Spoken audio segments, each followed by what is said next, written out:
వస్తే ఈ కొండ నాది, ఈ వాగు నాది, గెడ్డ నాది అంటే పెట్టేశాడు కదా.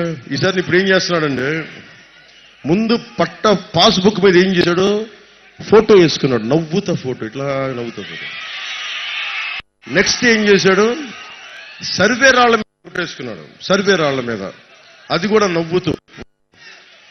ఆ తర్వాత ఏమన్నాడు, నెక్స్ట్ ఒరిజినల్ డాక్యుమెంట్స్ ఇవ్వరంట, మన ముఖాన ఒక చెత్త జెరాక్స్ కాపీ కొడతారంట మన ఆస్తుల మీద.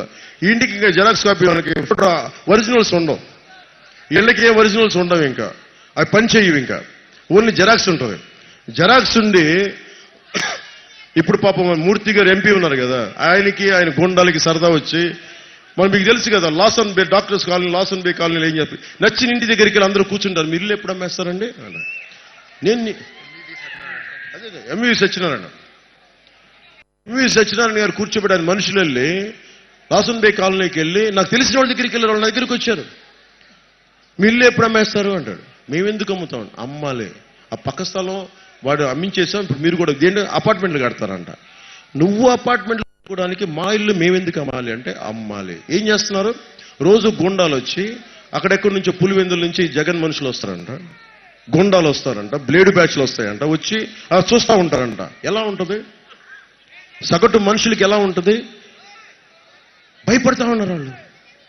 నాకు అనిపించింది, రేపు పొద్దున అలాగ కూర్చోబెట్టి ముందు ఫోటోలు వేసుకున్నాడు, కూర్చోబెట్టి సరిహద్దు రాళ్ళ మీద ఫోటోలు వేసాడు, జెరాక్స్ కాపీ ఇస్తాడు తప్ప ఒరిజినల్స్ ఇవ్వడంట. ఇల్లు వచ్చి ఆక్యుపై చేసుకుంటాడు, నచ్చింది ఇల్లు మొత్తం, ఇదంతా నచ్చింది, అది నచ్చింది, అది నచ్చింది, అక్కడంతా కూర్చొని అపార్ట్మెంట్ కట్టుకుంటారు. ఆయన ఎంవి సత్యనారాయణ గారు నచ్చుద్ది, ఇది వైసీపీ నాయకులకు నచ్చుద్ది, నచ్చి ఇదంతా మేము అపార్ట్మెంట్ చేసుకుంటాం, డబ్బులు చేసుకుంటాం అంట. అప్పుడు వాడు మనుషులు వచ్చి బెదిరిస్తారు, ఆక్యుపై చేసుకుంటారు. మీరు కోర్టుకి వెళ్తారు కదా, పోలీస్ స్టేషన్కి వెళ్ళాలి, పోలీస్ స్టేషన్కి వెళ్తే ఏం జరుగుతుంది, ఇంకొకసారి వైసీపీ గవర్నమెంట్ ఇస్తే పోలీసులు భయపడతారు, వాళ్ళు మనుషులే కదా, వాళ్ళు జీతాలకు పని చేయాలి, వాళ్ళు భయపడతారు. మేమేం చేయలేదు సార్, మా చేతులు కట్టేశారు సార్, నా అలాంటి వాడు వెళ్తే మేము కూడా ఏం చేయలేదు సార్ అంట. అప్పుడు ఏం జరుగుద్ది, వాళ్ళు కూర్చోబెట్టి మనం కోర్టులకు వెళ్ళాలి, కోర్టులకు వెళ్ళలేమంట, లోకల్ ఏ కోర్టుకి వెళ్ళలేము. ఇప్పుడు మీరు వెళ్ళి వైజాగ్ కోర్టుకి వెళ్ళలేరు, ఆంధ్రప్రదేశ్ మన అమరావతిలోని హైకోర్టుకి వెళ్ళాలి.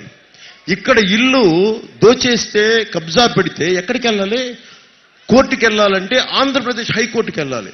లేదంటే ఇక్కడ రెవెన్యూ ఆఫీసులోనే కూర్చొని వాడు కూర్చోబెట్టి సెటిల్ చేస్తాడు. రెవెన్యూ ఆఫీసర్ వాడు ఒక వైసీపీ మనిషి అయితే మన మాట ఏమంటాడు.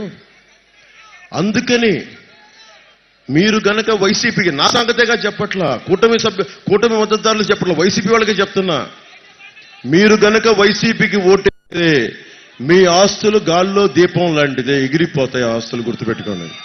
నేను 2019లో చెప్పా, చాలా జాగ్రత్త. నేను ఒకడైతే పెట్టుకున్నా, నా ప్రాణాలను తెగించి నేను ఇక్కడికి వచ్చా. మీరు చూశారు నన్ను ఎంత ఇబ్బంది పెట్టారు వైజాగ్లో. మిగతా నగర ప్రజలకి తెలియదో లేదో కానీ మీకు తెలుసు నన్ను ఎంత ఇబ్బంది పెట్టారో, మీకు తెలుసు ఎంత బెదిరించారో తెలుసు. ఒక ఐపీఎస్ అధికారి కూర్చోబెట్టి నన్ను కూర్చోమంటాడు. అరే నా ఫండమెంటల్ రైట్, అది నా ప్రాథమిక హక్కు, అది నా కోసం ప్రజలు బయటకు వచ్చినప్పుడు నమస్కారానికి ప్రతి నమస్కారం చేయడం సంస్కారం, అది నా హక్కు. అది జగన్ చెప్పాడు అందుకని నువ్వు కూర్చో అంటాడు. ఎదురు తిరగలేక కాదు, తిక్కలేక కాదు, నాకు తిక్క రేగితే నాకు ముఖ్యమంత్రి వాళ్ళ అమ్మమ్మ కూడా ఎవరు గుర్తురాడు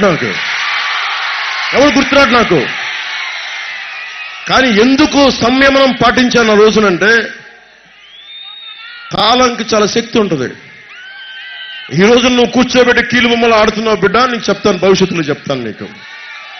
ఎందుకంటే ప్రతి అధికారికి, ఈ రాష్ట్ర పౌరులకి ప్రతి ఒక్కడికి సమాన హక్కులు ఉన్నాయి. ఇంకొకటి మానవ హక్కులని కాలరాచే హక్కు ఏ అధికారికి లేదు. మేము తప్పైతే క్షమాపణ అడుగుతాం, 2 చేతులు ఎత్తే, తప్పు కానప్పుడు అదే చేపెట్టి లాగోడు కొట్టగలను, అది కూడా గుర్తుపెట్టుకోండి. ఎందుకంటే మనం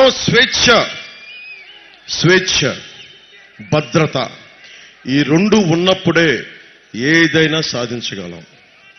అందుకని ఇది నేను ఆ భావోద్వేగంతో ఇవ్వట్లేదు, చాలా ఆలోచించమని చెప్తున్నా. మిగతా నియోజకవర్గాల్లాగా ఇది విశాఖ, అందరినీ కూర్చోబెట్టి చెప్తున్నా, మీరు ఆలోచించండి. అపార్ట్మెంట్స్ లో ఉన్న వాళ్ళు కూడా ఎలక్షన్ రోజున బయటికి రండి, ఈ ప్రభుత్వాన్ని, వైసీపీ ప్రభుత్వాన్ని బంగాళాఖాతం తొక్కేయండి, నలిపేయండి.